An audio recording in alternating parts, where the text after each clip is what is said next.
Hello everyone, my name is Deep Sangeet Maiti. I welcome you all on this YouTube channel. तो आज हमारे साथ है mister प्रसाद केंद्रे जो कि आईआईटी मद्रास से अपना एमएस परस्यू कर रहे हैं इंजीनियरिंग डिजाइन के बारे में। तो आज का जो ये हमारा सेशन होने वाला है बहुत ही फ्रूटफुल सेशन होने वाला है, स्पेशली उनके लिए जिनको लगता है कि 600 to 700 गेट स्कोर में कुछ नहीं हो सकता, लेकिन उनके लिए बहुत कुछ अपॉर्चुनिटीज है जिसमें आपको बहुत अच्छा जॉब मिल सकता है। आपको पीएसयू से भी बहुत अच्छा अपॉर्चुनिटीज मिल सकते हैं।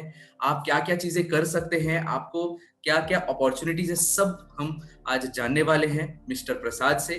सो वेलकम सर, बताइए कैसे हैं आप? Hello sir, first of all thank you for inviting me to your channel. अच्छा लगता है जब किसी के साथ अपना पूरा एक्सपीरियंस शेयर करने का मौका मिलता है। तो सबसे पहले मैं अपने बारे में बताना चाहता हूँ। मैंने अपनी बीटेक कंप्लीट की थी 2018 साल में। मैकेनिकल में की थी पुणे यूनिवर्सिटी से। तभी मैंने प्लेसमेंट वगैरह भी हुई थी, लेकिन मुझे हायर एजुकेशन परसू करना था। तो तभी मैंने 4th ईयर के स्टार्टिंग में ही मैंने अपनी गेट की पढ़ाई चालू कर दी थी। लेकिन तब मेरा गेट स्कोर इतना कुछ अच्छा नहीं आया था। तब मेरा गेट स्कोर जब मैंने फेब 2018 में एग्ज़ाम दिया तो 400 आया था। मतलब सिर्फ कट ऑफ क्लियर होने जितना स्कोर था। उसके बाद में मैंने फिर 2018 में बीटेक कंप्लीट की। उसके बाद में मैंने हैदराबाद जाके एक इंस्टीट्यूट से कोचिंग करते हुए गेट की पढ़ाई की, और फेब 2019 में फिर मैंने गेट दी। तब मेरा गेट स्कोर था 614। ओके ओके, तो सर यस 614 आपका गेट स्कोर था। तो बताइए आपका जर्नी के बारे में, फिर आपने क्या डिसाइड किया, क्या हुआ आपके साथ, ये सारी चीजें। तो फिर एक बार जो गेट एग्ज़ाम ख़त्म हो गई, उसके बाद में मैंने बहुत सारा मतलब ऑनलाइन वगैरह देखा कि कहाँ कहाँ क्या क्या अपॉर्चुनिटीज़ है। तो जब गेट स्कोर आया तो इतना पता नहीं था कि ये गेट स्कोर पे भी कुछ मिल सकता है या वगैरह। तो इतना क्लियर नहीं था या फिर कोई गाइडेंस वगैरह नहीं था। तो फिर मैंने ऐसे ही बहुत सारे आईआईटीज़ में अप्लाई किया एमटेक के लिए, और एमएस के लिए भी किया आईआईटी मद्रास में उस टाइम पे। लेकिन कुछ चुनिंदा ब्रांच में ही किया, जैसे कि मैकेनिकल में किया था, बाकी किसी और एरोस्पेस में किया था। इन 2 ब्रांच में ही किया था। और बाकी आईआईटी भुवनेश्वर में किया था, आईआईटी गांधीनगर में किया था अप्लाई। और या इन सब जगह से कॉल आए थे, लेकिन सिलेक्शन नहीं हुआ कहाँ भी। अच्छा, तो फिर मैंने एक पुणे में ही एक कॉलेज है, वहाँ पे फिर एडमिशन ले ली। और जब विंटर एडमिशन आए तब मैंने फिर से अप्लाई करना चालू कर दिया। तो विंटर में मुझे पता चला कि ये कोर ब्रांचेस छोड़ के भी बहुत बहुत सारी ब्रांचेस होती है जहाँ पे एडमिशन वगैरह अच्छे से होता है और अच्छी रिसर्च वगैरह होती है। तो वैसा ही एक डिपार्टमेंट था इंजीनियरिंग डिज़ाइन, जहाँ पे मैंने अप्लाई किया था, और वहाँ पे मेरा सिलेक्शन हो गया विंटर में। अच्छा, तो इससे ये पता चलता है कि अगर आपका नॉर्मल जो गेट के बाद जो एडमिशन प्रोसेस होता है उसमें अगर नहीं होता है, हमको विंटर के लिए वेट हम कर सकते हैं, जिसमें भी अच्छी अपॉर्चुनिटीज आपको मिल सकती है इवन लो स्कोर में, है ना? ये हम बोल सकते हैं। ओके, तो आप अपने ब्रांच के बारे में बताएंगे कि इंजीनियरिंग डिजाइन जो ब्रांच है उसमें बेसिकली आप आगे क्या क्या कर सकते हैं, क्या क्या अपॉर्चुनिटीज है, एंड उसके बारे में थोड़ा बताइए। सर, जो इंजीनियरिंग डिज़ाइन जो ब्रांच है, ऐसा कोई एक पर्टिकुलर टाइप का रिसर्च यहाँ पे नहीं होता। एक इंटरडिसिप्लिनरी ब्रांच है। मतलब आपको यहाँ पे लोग फ्लूइड मैकेनिक्स में भी काम करते हुए दिखेंगे। उसके बाद में कुछ लोग हैं जो बायोमेडिकल में भी काम कर रहे हैं। कुछ लोग हैं जो एरोस्पेस रिलेटेड चीज़ों में भी काम कर रहे हैं। कोई ऑटोमोटिव में भी काम कर रहे हैं, कोई कंप्यूटर साइंस में काम कर रहे हैं। तो ये जो डिपार्टमेंट है ये टोटली इंटरडिसिप्लिनरी है। इसमें जो रिसर्च है वो भी पूरा इंटरडिसिप्लिनरी है। इसमें ऐसा कोई नहीं है कि तुम एक ही चीज कर सकते हो। मतलब यहाँ पे बहुत फ्रीडम है तुमको क्या करना है क्या नहीं। अच्छा, तो मुझे थोड़ा आर्टिफिशियल इंटेलिजेंस मशीन लर्निंग वगैरह में इंटरेस्ट था, तो मैंने उससे रिलेटेड गाइड चूज कर लिया जो उन चीज़ों में काम करते हैं। अच्छा, मतलब ये आपको फर्स्ट ईयर से ही आपको ऑप्शन मिलता है कि आपको सेकेंड ईयर में जाके आपको ये ऑप्शन मिलता नहीं नहीं, तो प्रोसीजर ऐसा होता है कि जब इंटरव्यू होता है, सिलेक्शन होता है, फिर जब आपका एडमिशन मतलब आपका रिजल्ट लग जाता है और वो बुलाते हैं, तब आपको वो हर एक टीचर अपना इंटरव्यू देता है, मतलब टीचर अपना खुद का रिप्रेजेंटेशन देता है कि वो किन किन चीज़ों में काम कर रहे हैं। तो पहले 2 दिन तक तो यही होता है, मतलब आईआईटी मद्रास में शायद सिर्फ इंजीनियरिंग डिजाइन ही है जहाँ पे ऐसा टीचर इंट्रोडक्शन देता है हर चीज़ का कि ये मेरा रिसर्च फील्ड है, इसमें आपको ये अपॉर्चुनिटी मिलेगी, या फिर आप मेरे लैब में आप वैकेंसी है या नहीं, और मैं क्या एक्सपेक्ट करता हूँ स्टूडेंट से जो मेरे लैब में आएंगे। तो एक प्रॉपर मतलब रिसर्च रिलेटेड अच्छा एटमॉस्फेयर है डिपार्टमेंट में। Okay okay. मतलब आप कोई भी फील्ड चूज कर सकते हो, उसके बाद आपका हाँ बैकग्राउंड मतलब कुछ भी हो। आप हाँ। आर्टिफिशियल, जैसे अभी artificial intelligence, data science, machine hmm, learning, robotics, इसका हाँ बहुत ज्यादा क्रेज चल रहा है। तो मतलब कोई भी हाँ स्टूडेंट अगर परस्यू करना चाहता है तो इंजीनियरिंग डिजाइन लेके वो आगे जा हाँ सकता है। हाँ, मतलब डिपेंड करता है कि तुम्हें किस में इंटरेस्ट है। और ऐसा कोई आपको रोकेगा नहीं कि अगर आप मैकेनिकल से हो तो फिर आप कंप्यूटर साइंस रिलेटेड रिसर्च कैसे करोगे। ऐसा कोई आपको वहाँ पे रोकेगा नहीं। इट्स टोटली फाइन कि आप अगर मैकेनिकल से भी हो तो आप कंप्यूटर साइंस में भी कर सकते हैं काम। तो ये जो इंजीनियरिंग और डिजाइन का जो है, ये विंटर में ही एडमिशन से स्टार्ट होते हैं कि ये आपका समर में भी रहता है ये? नहीं सर, ये दोनों दोनों समर और विंटर दोनों सेशन में होता है। दोनों लेकिन से? मैंने जब किया था, मैंने जब फर्स्ट टाइम अप्लाई किया था तब मैंने समर में ये डिपार्टमेंट को अप्लाई नहीं किया था। अच्छा। उस टाइम पे मुझे इतना पता नहीं था कि ये ऐसा भी एक डिपार्टमेंट है। तो फिर थोड़ा मेरे जब दोस्तों का एडमिशन हुआ तो फिर मुझे पता चला कि एक ऐसा भी अच्छा डिपार्टमेंट है, वहाँ पे भी हो सकता है अप्लाई। तो इसके बारे में आप ये बताइए, इसका सिलेक्शन कैसे हुआ था? आपका कुछ इंटरव्यू लिया गया था या डायरेक्ट गेट स्कोर के बेसिस पे आपका हो गया था? नहीं नहीं, तो ये इंजीनियरिंग डिजाइन में एमटेक नहीं है, सिर्फ एमएस है। तो हम्म। फिर इसका तो सब रिटर्न टेस्ट प्लस इंटरव्यू इस पे ही बेस्ड है। आपको फॉर्म भरना होता है आईआईटी मद्रास के रिसर्च पोर्टल से। और जब आप वो फॉर्म भरते हैं उसके बाद में आपके गेट स्कोर पे बेस्ड आपको कॉल आता है कि आप शॉर्ट लिस्ट हुए हैं या नहीं। उसके बाद में वो एक रिटर्न टेस्ट लेते हैं खुद की, जो कि मोस्टली मैथमेटिक्स पे बेस्ड रहती है। उसमें सारे मैथ्स के क्वेश्चन रहते हैं, जो गेट का सिलेबस है मैथमेटिक्स का, दैट इज इनफ, मतलब उसी तरह के क्वेश्चंस रहते हैं उसमें। और उसके बाद में वो इंटरव्यू लेते हैं, और इन दोनों का स्कोर मिला के प्लस गेट स्कोर का वेटेज लेके सिलेक्शन होता है। अच्छा, तो इंटरव्यू में कैसे क्वेश्चंस पूछे जाते हैं? किस तरीके जैसे के कि questions? मेरा जब इंटरव्यू हुआ था तो उन्होंने मुझे पूछा था कि फेवरेट सब्जेक्ट बताओ। तो मैंने उस टाइम पे स्ट्रेंथ ऑफ मटेरियल्स बताया था। तो तो उस टॉपिक से रिलेटेड क्वेश्चंस, जैसे कि पॉइसंस रेशियो की वैल्यू मैक्सिमम कितनी होती है, उसके बाद में कि पॉइसंस रेशियो 0.5 से ऊपर जा सकता है क्या, उसका प्रूफ करके दिखाओ। फिर जो स्ट्रेस के रिलेशनशिप है 3 कांस्टेंट्स के, ई के और जी, उनका रिलेशन बताओ। ऐसे टाइप के क्वेश्चंस होते हैं। मतलब इजी मतलब बेसिक क्वेश्चंस ही थे बहुत? हाँ, मतलब मेरे टाइम पे कैसा, जो रिटर्न टेस्ट थी वो बहुत डिफिकल्ट थी, लेकिन इंटरव्यूज इजी लिया था, मतलब ज्यादा कुछ पूछा नहीं था। अच्छा प्लेन स्ट्रेस, प्लेन स्ट्रेन, उनकी कंडीशंस वगैरह पूछी थी मुझसे। अच्छा। तो जैसे एक स्टूडेंट है, अगर वो प्रिपेयर कर रहा है रिटर्न के लिए, तो उसको सिर्फ गेट का मैथ्स को ही अच्छे से पढ़ना चाहिए? हाँ उसको सारे मतलब ब्रांचेस के प्रीवियस ईयर क्वेश्चंस को अच्छे से सॉल्व करना चाहिए? हाँ मतलब अभी कैसा हो गया है, लेकिन ये पैंडेमिक की वजह से वो रिटर्न टेस्ट नहीं ले रहे। हम्म। तो डायरेक्टली इंटरव्यू हो रहा है, तो इंटरव्यू थोड़ा डिफिकल्ट हो गया है। उस टाइम पे टेस्ट डिफिकल्ट थी, अभी हम्म। इंटरव्यू डिफिकल्ट कर दिया, ऐसा तो हो अभी, गया। अच्छा, तो इंटरव्यू के बारे में अभी का जो हाल ही में चल रहा है उसका कुछ बता सकते हैं क्या? अगर आपके कोई जूनियर्स लोगों का भी सिलेक्शन हुआ हो हाँ, तो? तो मैंने पूछा था एक दो जूनियर जो रिसेंटली सेलेक्ट हुए हैं। तो हम्म। मोस्टली जो क्वेश्चन है वो मैथमेटिक्स रिलेटेड है। जैसे कि वो रिटर्न टेस्ट में पूछते थे, जैसे कि किसी चीज का, किसी फंक्शन, कोई फंक्शन देंगे उसका ग्राफ पूछेंगे, ग्राफ कैसे ड्रॉ होता है। या फिर कोई फंक्शन देंगे उसकी मिनिमा फाइंड करो। तो ये फंक्शन कहाँ पे मिनिमम होगा वो बताओ कर्व ड्रॉ करके। ऐसे क्वेश्चंस पूछे थे। और स्ट्रेंथ ऑफ मटेरियल्स में फिक्स्ड बीम क्या होता है, फिक्स्ड बीम में डिटर्मिनेसी कहाँ पे, इनडिटर्मिनेट वगैरह वो सब पूछा था उसमें। अच्छा, मतलब ऐसे ही बेसिक क्वेश्चंस भी थे लेकिन थोड़ा सा एडवांस लेवल के? थोड़ा हाँ, मतलब थोड़ा डिफिकल्ट लेवल इंटरव्यू था। अच्छा। तो जैसे ये आप बता सकते हैं कि मतलब इसका कट ऑफ कितना जाता है गेट स्कोर में? Highest cut off and minimum कितने कट ऑफ तक लोगों का सिलेक्शन हुआ था इसमें? जब मैंने जब दिया था विंटर में इंटरव्यू, तो 450 गेट स्कोर पे भी बुलाया था। मतलब ओबीसी में से ही था वो लड़का, लेकिन उनको भी बुलाते, 450 गेट स्कोर तक भी बुलाया था, 550 का भी बुला ही लेते हैं, 450। मतलब अभी डिपेंड करता है कि कितने लोग अप्लाई करते हैं वो पर्टिकुलर डिपार्टमेंट के लिए, उस पे वो गेट स्कोर का कट ऑफ रखते हैं। अच्छा, तो कितने लेकिन लोगों को ये मोस्ट लेना? हाँ, बताइए बताइए। लेकिन मोस्टली कैसा होता है कि आपका अगर 450 500 पे हो तो मोस्टली कॉल आ ही जाता है, मतलब कोई प्रॉब्लम नहीं है विंटर में। जनरल में भी? जनरल में भी हाँ।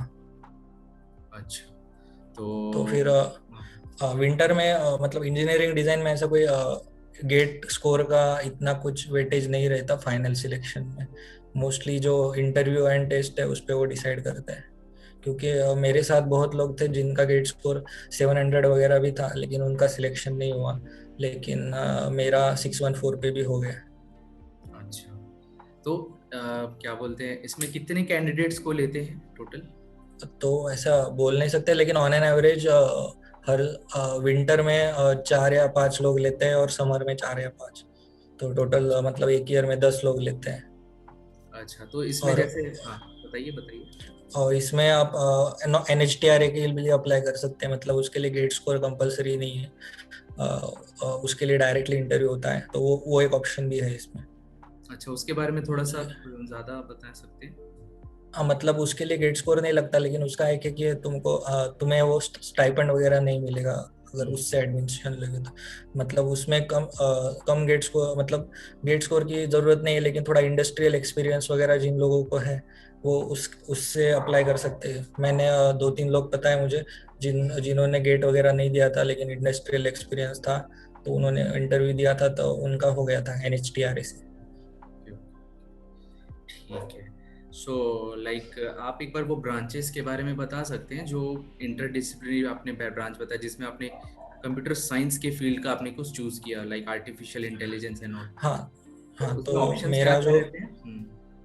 तो ऐसा कुछ ये नहीं रहता कि मतलब once you go to the department, मतलब इंजीनियरिंग डिजाइन हो मेन डिपार्टमेंट तो वही हो गया, उसके बाद में तुम्हारा रिसर्च जो ब्रांच है वो उसके हिसाब से होता है। जैसे कि मेरा जो है वो मशीन लर्निंग, डीप लर्निंग और आर्टिफिशियल इंटेलिजेंस में। मेरे जो गाइड है वो खुद मैकेनिकल इंजीनियर ही है, लेकिन वो इन चीज़ों में रिसर्च करते हैं। तो मेरे मेरे लैब में जो रिसर्च होता है वो मोस्टली डीप लर्निंग पे बेस्ड है, जिसमें हम मॉडल्स को क्लासिफाई वगैरह करना सिखाते हैं मशीन्स को। मतलब समझो कुछ चीजें दी है तुम्हें फोटो में, तो उनको हमें बताना है कि वो किस क्लास का बिलोंग करते हैं, वो कैट है या डॉग है या फिर कौन सा एनिमल, ऐसा कंप्यूटर विजन, या फिर कैड मॉडल्स का क्लासिफिकेशन, या फिर इमेज इमेज का रिकंस्ट्रक्शन, इस तरह का वर्क मेरे लैब में होता है।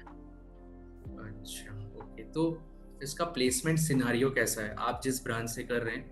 आपने बताया हाँ artificial intelligence and machine learning पे आप अपना काम कर रहे हैं आगे। MS हाँ ये कुछ 2.5 साल हाँ का होता है, if I am not wrong. हाँ हाँ, 2.5 साल 2.5 साल का का होता होता है। है। तो इसमें प्लेसमेंट सिनारियो जो है कैसा है, और इसका पैकेज कितने तक का जाता है, और क्या जो कोर CS में बंदा है जो उसने MTech किया है वो और आपके में क्या डिफरेंस आएगा अगर वो प्लेसमेंट लेने जा रहा है तो?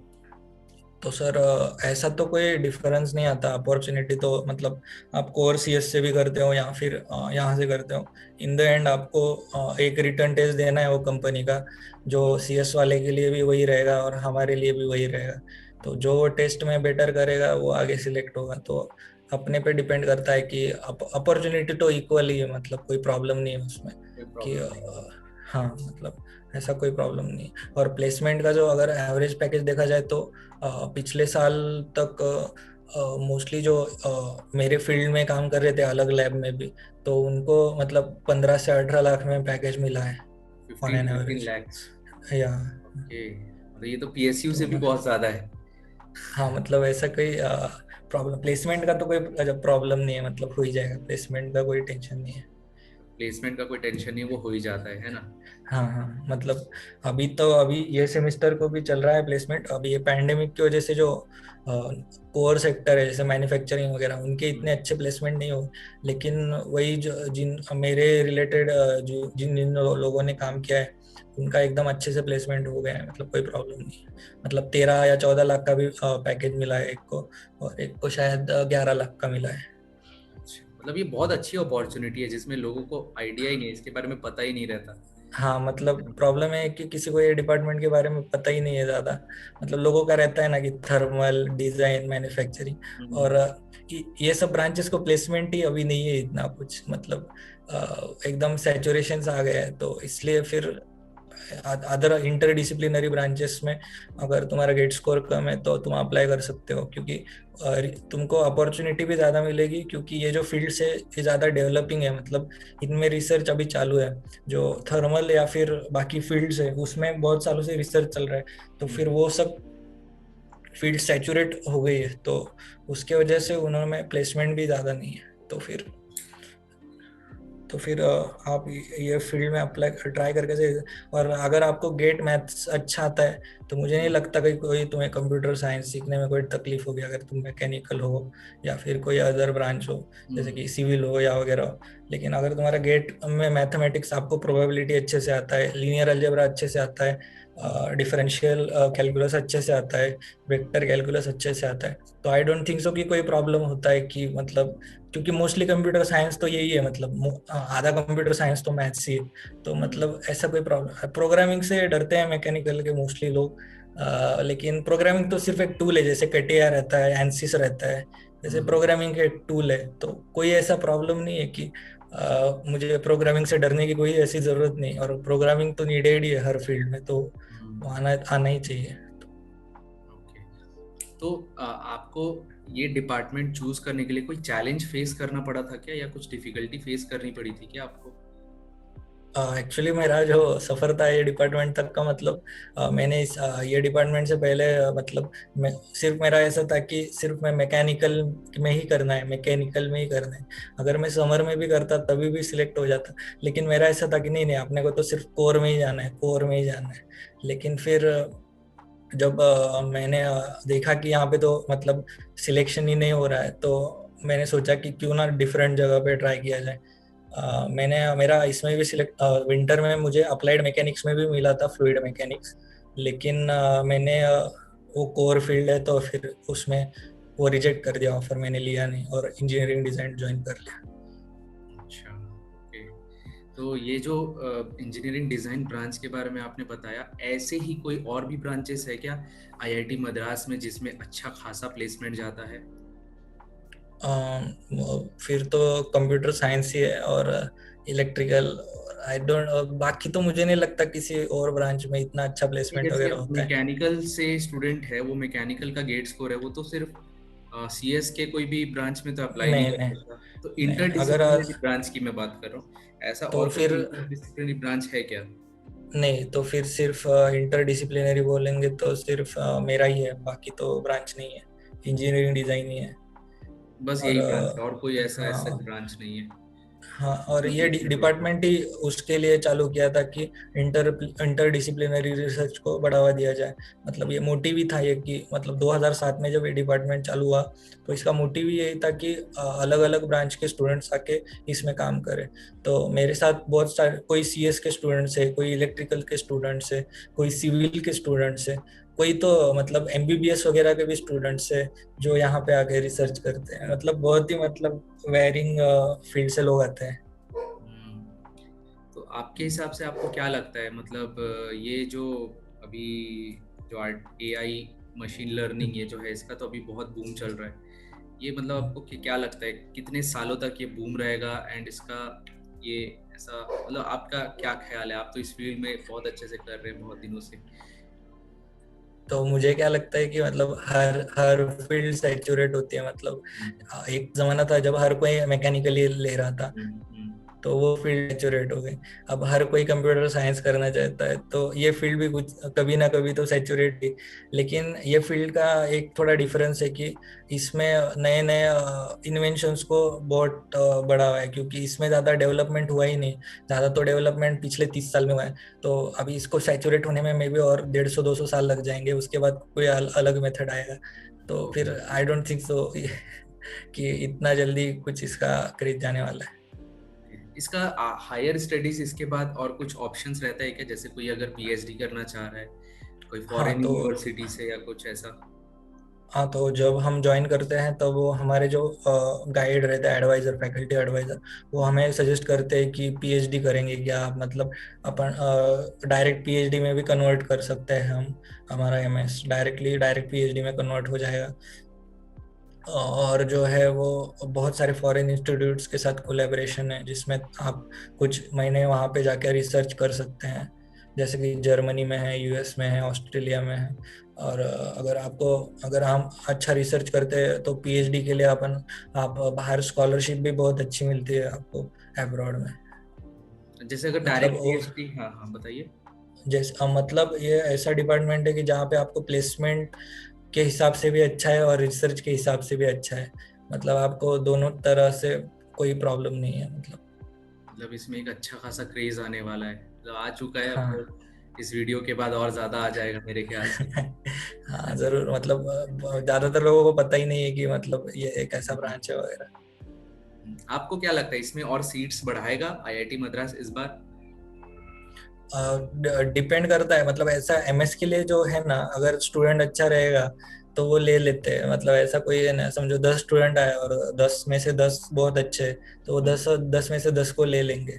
एमएस के लिए ऐसा कोई रेस्ट्रिक्शन नहीं है कि इतनी सीट चाहिए, या फिर जैसे एमटेक में रहता है, ऐसा कोई रेस्ट्रिक्शन नहीं है कि एमएस में कितने सीट्स फिक्स्ड है। तो वो स्टूडेंट पे डिपेंड करता है कि वो अपना इंटरव्यू कैसा देता है और उस पर। Okay okay.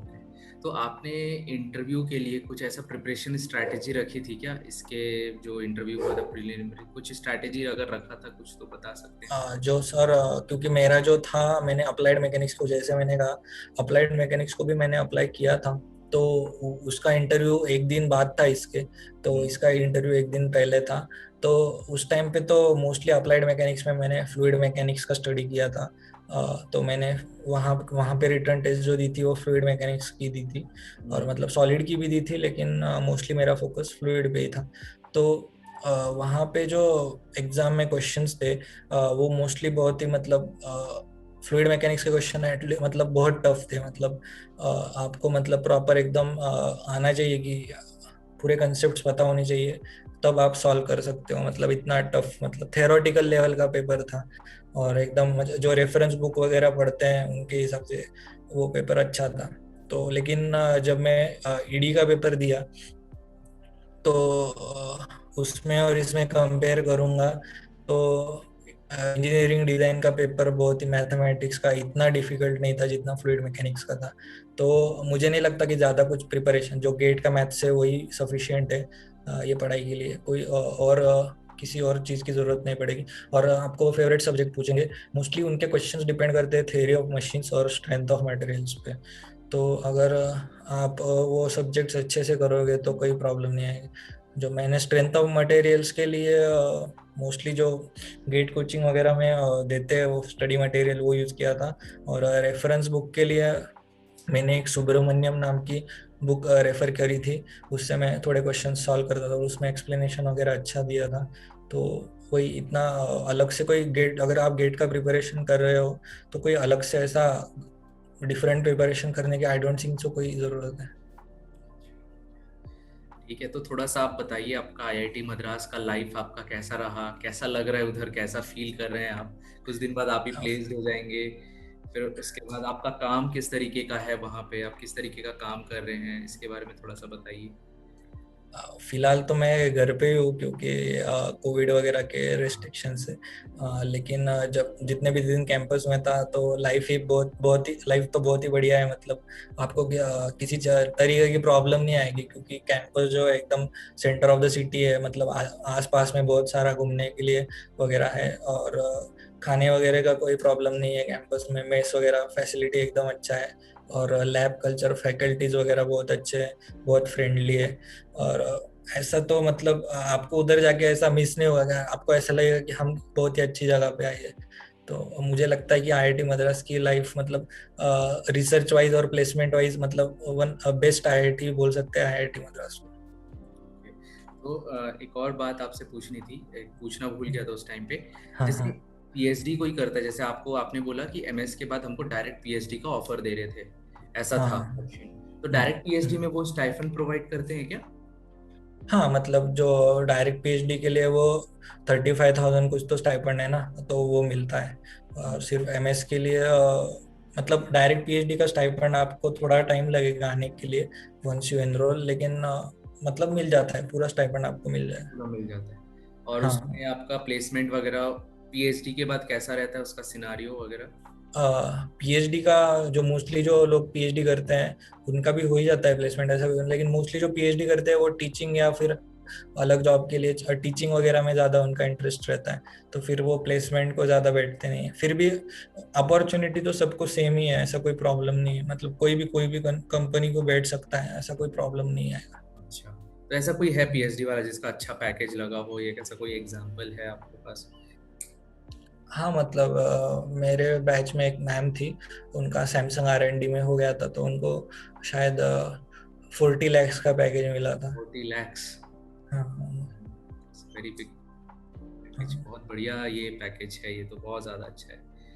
हाँ मतलब हम्म, वो डिपेंड करता है कि कंपनी को क्या रिक्वायरमेंट है, और पीएचडी स्कॉलर की जो रिसर्च है वो उसमें ही है, तो अगर वो मैच हो गया तो फिर पैकेज बहुत ही अच्छा मिल जाता है।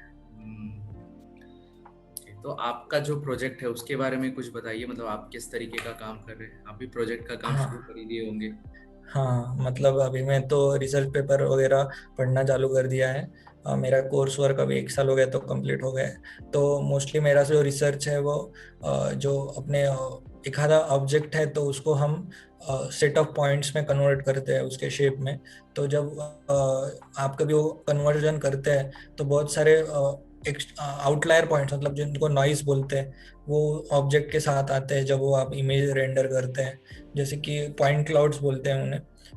Point clouds are like set of points जो ऑब्जेक्ट को रेप्लिकेट करते हैं, लेकिन जब रेप्लिकेट करते हैं किसी डिवाइस से, जो पॉइंट क्लाउड जो डिवाइस यूज करते हैं उसको लाइडर बोलते हैं, तो वो लाइडर से हम पॉइंट क्लाउड्स जनरेट कर सकते हैं। लेकिन वो लाइडर से जब आप पॉइंट क्लाउड्स लेते हो डेटा, तो वो डेटा में नॉइस होता है, तो मेरा जो रिसर्च है वो नॉइस हटाने का है, मतलब एक एग्जैक्ट जो ऑब्जेक्ट है उसका एग्जैक्ट रेप्लिकेशन तैयार होना चाहिए, इसको बोलते हैं रिकंस्ट्रक्शन।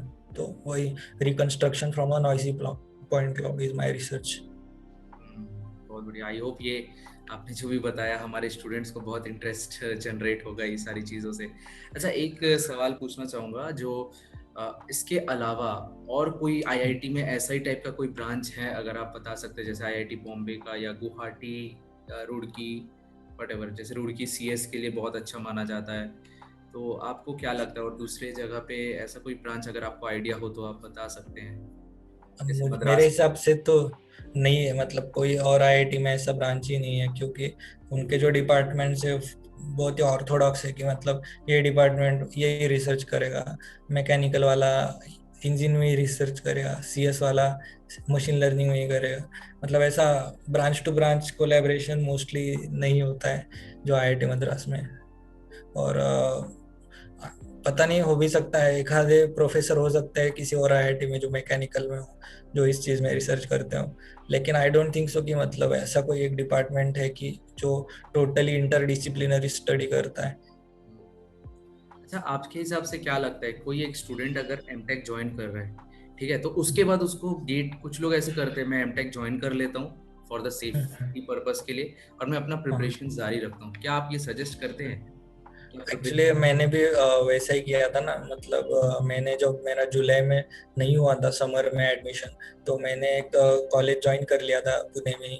ऐसे ही एक सिंपल सा कॉलेज था, क्योंकि मुझे फिर से प्रिपरेशन करना था। लेकिन आई डोंट थिंक सो ये अच्छा आइडिया है, हमें लगता है कि प्लान भी है, लेकिन आई डोंट थिंक सो कि करना चाहिए, क्योंकि फिर हम एक तरह से स्टेबल हो जाते हैं कि कुछ नहीं हुआ तो ये तो है ही ना, तो मतलब एक प्लान भी होना जरूरी है, लेकिन आई डोंट थिंक सो कि मैंने जो किया वो हर कोई करे, मतलब मैंने अपने लेकिन एक एक तरह से एक सिक्योरिटी मिल जाती है कि यहाँ पे हो गया तो कोई प्रॉब्लम नहीं है, मतलब कर ही लेंगे ना कुछ ना।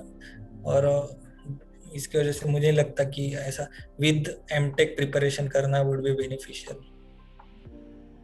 क्योंकि मतलब कुछ कुछ मुझे यहाँ आईआईटी में भी है जो एमटेक मतलब एमटेक को एडमिशन लेते हैं और फिर पीएसयू के लिए प्रिपरेशन करते हैं, मुझे नहीं लगता कि ये अच्छा आइडिया है। मतलब कि एक तरह से फिर उन लोगों का प्लेसमेंट भी नहीं होता, क्योंकि उनका उधर भी गेट स्कोर अच्छा नहीं आता और यहाँ पे वो स्किल भी डेवलप नहीं करते। तो हम्म। फिर इन ऐसे लोगों का प्लेसमेंट नहीं होता।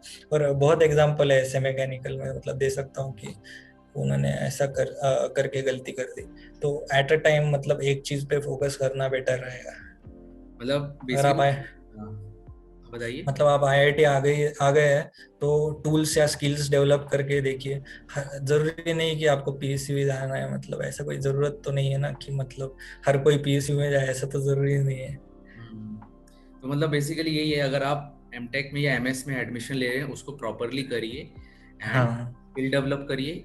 यहाँ पे ज्वाइन करने से पहले इसके लिए बेसिकली आपको इंजीनियरिंग मैथमेटिक्स बहुत प्रॉपर तरीके से करना है। इंटरव्यू के हाँ जो क्वेश्चंस होते हैं, जो आपने गेट में पढ़ा है उसी को अच्छे से पढ़ के आइए। बेसिकली यही है हाँ इसमें सिलेक्शन यस होने यस का, ये और हाँ प्लेसमेंट होने का। आप स्किल्स डेवलप करिए अच्छे से, और कोई चीज़ हाँ ज़्यादा फोकस मत मतलब करिए। कोई चीज, हाँ, हाँ यही है। मोस्टली प्लेसमेंट जो है वो स्किल्स पे ही डिपेंड करता है, बाकी तो कोई चीज है नहीं। स्किल्स, तो स्किल्स में एक्स्ट्रा स्किल्स जो है, एक कोई भी स्टूडेंट अगर एंटर कर रहा है, अपार्ट फ्रॉम कोर्स करिकुलम, आपने कोई ऐसा अलग से टूल या कुछ और सीखा है क्या? मतलब कोर्स करिकुलम्स के अलावा मैंने तो ऐसा मतलब मैंने लैंग्वेजेस सीखी है बहुत सारी, C plus plus, Python, Haskell, और थोड़ा बहुत मैटलैब कर लेता हूँ। और मैकेनिकल का भी थोड़ा फाइनाइट एलिमेंट वगैरह कर लेता हूँ। मतलब इंटर डिसिप्लिनरी स्किल्स अच्छे से डेवलप किए, मतलब दोनों दोनों चीज़ें आनी चाहिए। तो वही है, बाकी कोई अलग अलग से तो कोई स्किल नहीं है। और मतलब कोडिंग तो ऐसा कोई डिफिकल्ट नहीं है, मतलब ट्राई करते रहोगे तो आ ही जाएगा, मतलब कोई प्रॉब्लम नहीं है। प्रोफेसर्स हाँ हैं वो हेल्प भी कर देते हैं। हाँ मतलब और ऑनलाइन इतना मतलब आपको इंटरनेट पे इतना मिल जाएगा, स्टैक ओवरफ्लो है, गिटहब है, तो वहाँ पे आपको मिल जाएगा। मतलब मोस्टली मतलब कोडिंग कम्युनिटी जो है वो बहुत हेल्पफुल है। तो ऐसा कोई प्रॉब्लम नहीं आएगा कि मतलब आप यू विल गेट स्टक और आपको कुछ आता ही नहीं, ऐसा नहीं होगा। मतलब लॉजिक आपके पास है, मतलब गेट में आप अगर 600 मार्क ला रहे हो तो आपके पास कुछ तो मतलब लॉजिक रहेगा, इसलिए आपने इतने मार्क्स लाए। तो ऐसा कोई प्रॉब्लम नहीं है कि मतलब बहुत ही रॉकेट साइंस है, ऐसा कुछ है वगैरह, ऐसा कोई चीज नहीं है। वही है, मतलब बेसिकली ये लॉजिक भी सही है ना। देखिए, आप अगर प्रिपरेशन कर रहे हो, मान के चलो आपने अभी 2021 में कोई एडमिशन लेता है, और वो अगर हम्म, गेट का प्रिपरेशन वापस चालू कर देता है, उसका हम्म, सिलेक्शन होते होते 2022 तक में वो हम्म, गेट देगा, 22 तक उसका हम्म, पीएससी होगा। तब तक उसका हाँ एमटेक एक साल निकल चुका होगा। अगर वो करेक्ट। एक साल ऐसे ही पीएसयू के लिए वेस्ट किया करता है, उससे बेटर है इसमें अच्छे से स्किल्स डेवलप करे। और उसको 2023 में तो अल्टीमेटली जॉब मिलना ही है, वो भी बहुत हाँ अच्छा जॉब मिलेगा जिसमें उसको सीखने को बहुत कुछ मिलेगा। हाँ और स्काई इज द लिमिट, उसके बाद तो फिर आप उसके बाद बस स्विच तो करते जाइए, मतलब कोर्स करते जाइए, आपको सैलरी तो और ज्यादा मिलेगा, बार तो बहुत रेज होते रहेगा। हाँ मतलब वहाँ पे ग्रोथ के लिए आपको बहुत चांस है। मतलब अगर आप पीएसयू वगैरह में लोगे जॉब, तो आप एक पॉइंट पे सैचुरेट हो गए, मतलब आपको स्टार्टिंग सैलरी अच्छा मिलेगा, लेकिन देर इज नो ग्रोथ। मतलब आप एक लिमिटेड रह जाओगे और आपका नॉलेज भी कोई गेन नहीं होगा, आप वही चीज बार बार करोगे। तो आई डोंट थिंक सो कि वैसे जॉब के लिए अपने 2-3 साल वेस्ट कर देना, I don't think so is wise decision. मुझे नहीं लगता कि ऐसा करना चाहिए। कोई कोई को रहता है, मतलब हर एक का ओपिनियन अलग हो सकता है, लेकिन आई डोंट थिंक सो कि मतलब किसी चीज के लिए इतना 3-4 साल वेस्ट कर देना इज नॉट वर्थ इट। और एंड में आपको रिजल्ट भी पता नहीं है, तो आई डोंट थिंक सो कि मतलब सिर्फ पीएसयू के लिए मतलब आई डोंट थिंक सो मतलब करना चाहिए। चलिए, ये तो बहुत अच्छा लगा आपसे बात करके, बहुत कुछ जानने को मिला। आई होप ये बहुत हाँ हेल्प करेगा हमारे लर्नर्स को। अगर आप कुछ छोटा सा मैसेज देना चाहते हैं, एक आखिरी मैसेज आप दे सकते हैं हमारे तो मैं community को। जो मतलब जो अभी पास आउट हुए गेट 2021, तो मैं उनको इतना ही कहूंगा कि बी ओपन टू ऑप्शंस। मतलब आप एक ब्रांच के तो आप उसमें ही करें, ऐसा कोई ज़रूरत नहीं है। There are much more things to learn, और ज़रूरत नहीं है कि पीएसयू में ही जाए।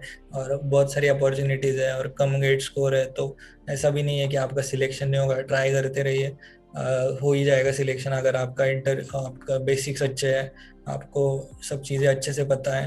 तो थोड़ा कम गेट स्कोर हुआ तो भी आपको इंटरव्यू से आप उसको नलीफाई कर सकते हैं। तो ऐसा कोई आई डोंट थिंक सो कि ऐसा कोई है कि हाई गेट स्कोर पे एडमिशन होता है एमएस में।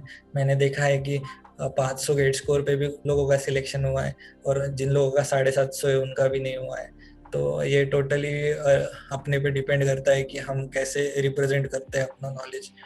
तो इसके हिसाब से all the best this year के एडमिशन प्रोसेस के लिए। ये 500 जो गेट स्कोर है ये जनरल का आपने बताया ना? हाँ हाँ, जनरल में हुआ है admission. Okay okay, thank you so much. बहुत अच्छा हाँ, लगा आपसे बात करके। आई होप ये बहुत हेल्प करेगा हमारे लर्नर्स को। Thank you.